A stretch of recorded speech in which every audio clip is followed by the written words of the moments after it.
বললেন সর্বপ্রথম যে পণ্যটি হচ্ছে চাল। আমাদের চাল এটা 12 মাস 30 দিন 24 ঘন্টা এটা লাগবেই। এইটাই আমাদের কোনো প্রকার খাওয়ার ক্ষেত্রে কোনো প্রকার বিরক্ত আমরা হই না, কারণ আমাদের প্রধানই হচ্ছে চাল। এখন কিন্তু চালের মৌসুম, এই চালের মৌসুমে যদি চালের দাম এরকম হু হু করে বেড়ে যায়, এটার যদি কোনো নিয়ন্ত্রণ না থাকে, তাহলে যখন চালের সিজন থাকবে না তখন এটার দাম কিরকম বাড়বে এটা আপনাদের বোঝার ব্যাপার। আজকে আমাদের চালের দাম, আজকে তেলের দাম, এই অন্তর্বর্তীকালীন সরকার দায়িত্ব নেওয়ার সাথে সাথে আমাদের যে উপদেষ্টা, সর্বশেষ যে উপদেষ্টা নিয়োগ হয়েছেন বাণিজ্য উপদেষ্টা, তিনি দায়িত্ব নেওয়ার সাথে সাথে সিন্ডিকেট শক্তির কাছে তিনি আত্মসমর্পণ করছেন। হঠাৎ করে আমরা একদিন দেখলাম যে দোকানে কোনো প্রকার 1 লিটার 2 লিটার কোনো তেল পাওয়া যায় না। প্রত্যেকটা দোকানে কিন্তু তেল ছিল, তেলগুলোকে সরিয়ে রাখা হয়েছে, পিছনে সরিয়ে রাখা হয়েছে, বলা হয়েছে তেল নাই। এবং এই সিন্ডিকেট এই উপদেষ্টাকে বাধ্য করেছে 8 টাকা করে প্রতি লিটারে দাম বাড়ানো। আপনি এবারে আসেন যে প্রতিদিন আমাদের কত কোটি লিটার আমাদের দরকার। এখন 1 লিটারে যদি 8 টাকা বাড়ে, তাহলে কত টাকা আমাদের বাড়তি আমাদেরকে গুনতে হচ্ছে। এরকম করে সারের দাম, এই সরকার আসার পরে সারের দাম 2 টাকা বাড়ানো হয়েছে। গ্যাসের দাম তো প্রতি মাসে সমন্বয়ের নামে, এই সমন্বয়ের নামে গ্যাসের দাম বাড়ানো হয়। এরকম করে মানুষের যে বেঁচে থাকার যে অবলম্বন, আজকে ঢাকা শহরে যেভাবে গাড়ি ভাড়া বাড়ছে, তেলের দাম বাড়ানোর কারণে, গ্যাসের দাম বাড়ানোর কারণে, নিত্য যেই ব্যবহার্য সামগ্রীগুলোর দাম বেড়ে যাচ্ছে, এতে আমরা দিশেহারা। আমরা ভেবেছিলাম যে আওয়ামী লীগ বিগত 17 বছরে যে সিন্ডিকেট তৈরি করেছে, এই সরকারের পতনের মধ্য দিয়ে এই সিন্ডিকেট ভেঙে যাবে। আজকে ডিমের দাম এখনো কিন্তু, ডিমের দাম কত? 130 টাকা না, 150। 150 টাকায় 1 ডজন ডিমের দাম কেন হবে? একটা ডিম যদি আমরা ধরি যে একটা মুরগি কতটুকু খাবার খায়, কতদিন পরে মুরগিটি ডিম দেয়, এর পিছনে কতটুকু খরচ হতে পারে। যারা এই শিল্প নিয়ে কাজ করে মেট্রো বই থাকলে খুব ভালো হতো। আজকে আমরা এই বিষয়গুলোকে নিয়ে আমরা কাজ করি না। আপনি দেখেছেন যে হঠাৎ করে ভ্যাট দেওয়া হলো, আমাদের ভ্যাট বাড়িয়ে দিয়েছে ঔষধের উপর। এমনি একটা গ্যাসের ঔষধ, একটা লোসেক তিলের দাম হচ্ছে 12 টাকা 15 টাকা। একটা গ্যাস্ট্রিকের ঔষধের দাম যদি 15 টাকা হয়, তাহলে মানুষ কিভাবে বাঁচবে? আর এটা তো চালের দামের মতো।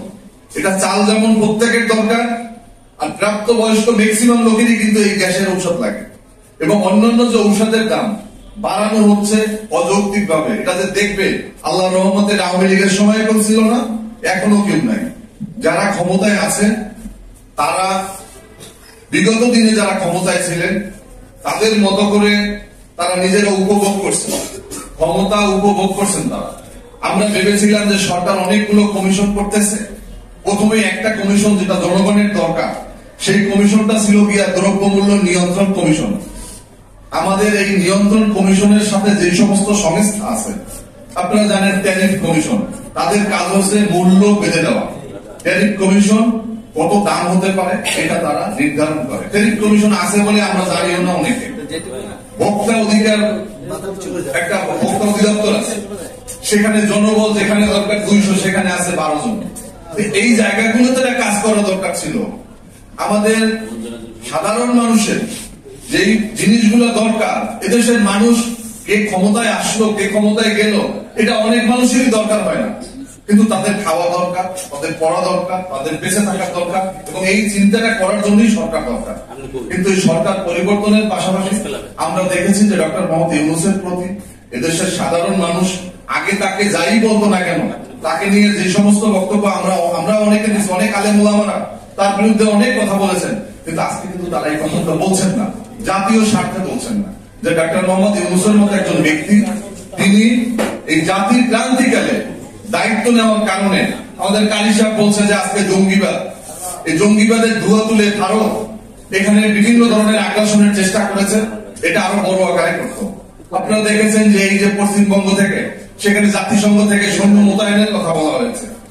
আওয়ামী লীগ অনেক কয়েকদিন পর পর বলে যে ভারত তারা এখানে সৈন্য পাঠাবে, তাদের এখানে তারা দখল দিয়ে নেবে, অমুক করবে, তমুক করবে, বিভিন্ন ধরনের হুমকি ধমকি দিচ্ছে। কিন্তু এগুলো পারছে না আন্তর্জাতিক ভাবে। ডক্টর মোহাম্মদ ইউনূসের একটা অবস্থান আছে এই জন্য। কিন্তু ডক্টর ইউনূস সাহেব তিনি দায়িত্ব পাওয়ার পরে তিনি কার পরামর্শে এই ব্যক্তিগুলা যেগুলো ডায়াবেটিসের রোগী, হার্টের রোগী, বাংলাদেশ সরকার তাদেরকে পরিত্যক্ত ঘোষণা করেছে আরো 30 বছর আগে, এই মানুষগুলোকে, এই অকর্মণ্য মানুষ, মেরুদণ্ডহীন মানুষগুলোকে নিয়ে যে উপদেষ্টা পরিষদ সাজিয়েছেন, তারা তো নিজেরাই চলতে পারে না, দেশ কিভাবে চালাবে? স্বাস্থ্য উপদেষ্টা তিনি একজন ক্যান্সারের রোগী। এখন দেশের যে ক্যান্সার 17 বছরের, এই ক্যান্সার দূর করার জন্য যেমন একজন উপদেষ্টা দরকার ছিল, আজকে ঢাকা মেডিকেলে যাবে, সেখানে গিয়ে দেখবে যে ডাক্তার তারা ঠিক মতো আসছে কিনা। যেমন এহসানুল্লাহ মিলন, আপনাদের মনে আছে বিএনপি ক্ষমতায় থাকাকালীন সরকার সময় এক একটা স্কুলে যেত, কলেজে যেত, পরীক্ষার হলে যেত, নকল বন্ধ করেছে। শিক্ষার মান কিন্তু তিনি অনেকাংশে আমাদের সমৃদ্ধ করেছিল। এমন একটা অবস্থা করবে, আজকে তিনি একটা ঔষধ কোম্পানিতে গিয়ে ধরবে যে তুমি এই ট্যাবলেটটার দাম যে 50 টাকা করছো, এটা তোমার খরচ কি আছে, কয় টাকা খরচ আছে, এইটার দাম তুমি কেন 50 টাকা রাখছো? এইভাবে করে অন্তত যে নিজেই চলতে পারে, নিজেই অসুস্থ, তার যোগ্যতা হচ্ছে তিনি ডক্টর মোহাম্মদ ইউনূসের গ্রামীণ ব্যাংকে তিনি এমডি হিসাবে ছিলেন। তাকে উপহার দিয়েছে যে আমি যখন ক্ষমতা পাইছি, আসো তোমারও একটু দিলাম। এই ক্ষমতার ভাগ বানরের পিঠা ভাগাভাগির মতো আজকে ক্ষমতার স্বাদ দেওয়া হচ্ছে। যিনি শেখ মুজিবুর রহমানকে নিয়ে, অনেকে বঙ্গবন্ধু বলেন, এই শেখ মুজিবুর রহমানকে নিয়ে যিনি একটা চলচ্চিত্র করেছেন এবং তার স্ত্রী শেখ হাসিনার মা হিসাবে সেখানে অভিনয় করেছেন, তিনি আজকে আমাদের পূজনীয় ব্যক্তি, তাকে এখন আমাদের সেলুট দেওয়া লাগতেছে। আমাদের বরিশাল অঞ্চলের কথা আছে যে নামে শেখ ফরিদ, কাজে বগল মেয়ে। আপনি মুখে মুখে বলতেছেন যে ফ্যাসিবাদের দোসরদের আপনি ক্ষমতা থেকে টেনে হিচড়ে নামাবেন, তাদেরকে নিশ্চিহ্ন করবেন, তাদেরকে শয়তান ঘোষণা দিয়ে তাদেরকে ডিবেল হান আপনারা ডিক্লেয়ার দিয়েছেন। আরে ভাই, এই উপদেষ্টা পরিষদের ভিতরেই তো হাসিনার দোসর বসা আছে, এই সচিবালয়ের ভিতরেই তো হাসিনার দোসররা চেয়ারে চেয়ারে বসে আছে। আজকে সচিবালয়ের, আজকে আমাদের বিচারালয়ের ভিতরে ম্যাক্সিমাম বিচারপতি হচ্ছে হাসিনার দোসর। আজকে তাদেরকে ওই চেয়ারে রেখে আপনি কিসের হাসিনার দোসর মুক্ত করবেন বাংলাদেশ? যার কারণে বলতে চাই যে যারা হাসিনার দোসরদেরকে মুক্ত করবেন তারা নিজেরাই হাসিনার দোসর, অনেকে, সবাই না। এজন্য আমরা ভেবেছিলাম যে এই সরকার গঠনের ক্ষেত্রে যারা বিগত 17টি বছর হামলা মামলা নির্যাতন নিপীড়নের মধ্য দিয়ে বেড়ে উঠেছে, সেই সমস্ত অভিজ্ঞ এবং মেরুদণ্ডওয়ালা কিছু মানুষদেরকে নিয়ে তারপরে এই উপদেষ্টা পরিষদ গঠন করা হবে। যারা সাহস যাদের ছিল, যাদের কর্মঠ ছিল, যাদের অভিজ্ঞতা আছে, এই সমস্ত ব্যক্তিদেরকে নিয়ে তারপর উপদেষ্টা পরিষদ গঠন করা দরকার ছিল। কিন্তু আপনারা ভারতের পরামর্শে নাকি অন্য কারো পরামর্শে আপনারা হাসিনার টিম কিছু মানুষকে আজকে চেয়ারে বসিয়ে আপনারা সরকার গঠন করেছেন। এখন এই সরকার দিয়ে হাসিনার দোষর কিভাবে মুক্ত হবে? এবং আজকে 32 নম্বর ঘুরিয়ে দিয়েছে বিক্ষুব্ধ জনতা। এতেই প্রমাণিত হয় যে বিগত 17টি বছর শেখ হাসিনা বাংলাদেশের মানুষের উপরে কতটা জবরদখল, কতটা শোষণ চালিয়েছে, কতটা নিপীড়ন চালিয়েছে, কতটা নির্যাতন করেছে। এটাই প্রমাণ হয় যে আজকে সরকারে আওয়ামী লীগের যে জনপ্রিয়তা। আমরা দেখেছি যে শেখ মুজিবও যা করেছে, শেখ হাসিনা তা করেছে। শেখ মুজিব 3.5 বছর ক্ষমতায় থেকে তিনি লাল গোলা দাবিয়ে দিয়েছিলেন, রক্ষী বাহিনী বানিয়েছিলেন, পরে এমন অবস্থা করলেন যে তাকে এক নেতার এক দেশ তাকে বানাতে হবে। তিনি নিজেকে দলের নেতা, সরকারের নেতা সবই বানিয়েছেন। পরিণতিতে তিনি এক রাতে শেষ হয়ে গিয়েছেন। যার কারণে ইতিহাস কাউকে ক্ষমা করে না। আর ইতিহাসের যে শিক্ষা, এই শিক্ষা থেকে এদেশের, কখন এদেশে না, বাংলাদেশ নাই, বিশ্বের কেউ ইতিহাস থেকে শিক্ষা নেয় নাই। আজকে আমেরিকার মতো জায়গাতে যারা একটা সভ্য দেশ, বিশ্বের সমস্ত দেশ নিয়ন্ত্রণ করে, সেখানে এমন এক ব্যক্তি আজকে ক্ষমতা নিয়েছে, মানুষের বলে মানসিক রোগী, কেউ বলে পাগল। ট্রাম্পের মতো একজন মানুষ দ্বিতীয়বার আবার কিন্তু প্রধানমন্ত্রী প্রেসিডেন্ট হয়েছে। যার কারণে আপনি বিশ্বের গণতন্ত্রের কি বলবেন?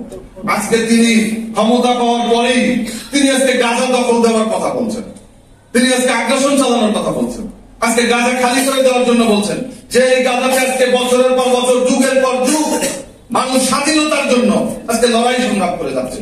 সেই গাজা উপত্যকা আজকে দখল দিয়ে আজকে সেখানে তারা তাদের পরিকল্পিত একটা মিশন তারা বাস্তবায়ন করবে। সেখানে মুসলমানদেরকে বলা হচ্ছে যে তারা সৌদি আরবে যাবে, সৌদি আরবে অনেক জায়গা আছে, সেখানে গিয়ে তারা বসবাস করবে। মামুবাড়ির আপনার না। সংগ্রামী বন্ধুরা, আমি আর বেশি কথা বলবো না।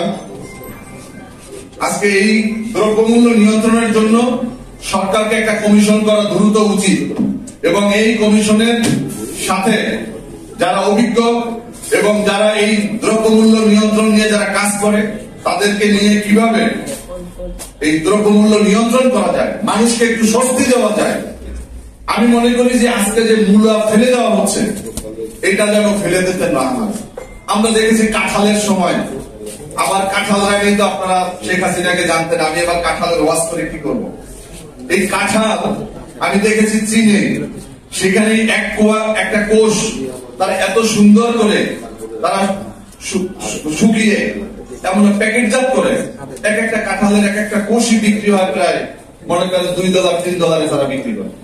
আমরা এরকম নতুন নতুন প্রযুক্তি আমাদের দরকার। কৃষি ব্যবস্থা নিয়ে আমাদের আরো বেশি চর্চা করা দরকার। আমাদের খালগুলো শেষ হয়ে গিয়েছে, নদীগুলো শেষ হয়ে গিয়েছে, কেন? আমাদের কৃষি ব্যবস্থা আজকে খুবই বিপন্ন অবস্থা।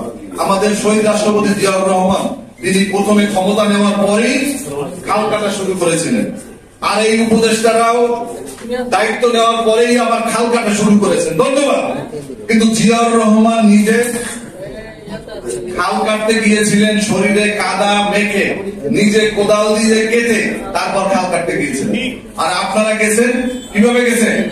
তারা গেছে লাল গালিচা বিছিয়ে, তারপরে তারা খাল কাটতে গেছেন। মনে হয় যেন নতুন কোন ভবন উদ্বোধন করতে তারা গেছেন। এভাবে হয় না। কাউকে কপি করবেন, কপি করার যোগ্যতা আপনাদের, আপনারা পারেন না। আজকে বাংলাদেশের খাল কাটতে হবে না আপনাদের, শুধুমাত্র এই ফারাক্কার পানির ন্যায্য হিস্সা নিয়ে আসেন, শুধুমাত্র তিস্তা পানির ন্যায্য হিস্সা নিয়ে আসেন। আমাদের এই যে ফেনী নদীর পানি, আমাদের যে ন্যায্য হিস্সা, এটাকে নিশ্চিত করেন। আন্তঃনদী সংযোগের নামে যে বাঁধ দেওয়া হয়েছে, বিভিন্ন ক্যানেল নির্মাণ করা হয়েছে, এগুলোকে আমাদের দেশের স্বার্থে আমরা এই আমাদের যে ন্যায্য হিস্সা রয়েছে এটা যদি আমরা আদায় করতে পারি, তাহলে আমাদের খালগুলোতে আবার সেই স্রোত দ্বারা শুরু হবে, নদীগুলোতে আবার স্রোত দ্বারা শুরু হবে। আমাদের সেই নদীতে যদি আবার সেই পানি নিয়ে আসতে পারি, খালে যদি আমরা পানি নিয়ে আসতে পারি, তাহলে স্রোতের কারণেই কিন্তু অনেক জায়গাতে আমাদের নদীর পানির প্রবাহটা আমাদের বেড়ে যাবে, কৃষি কাজ করতে আমাদের সুবিধা হবে।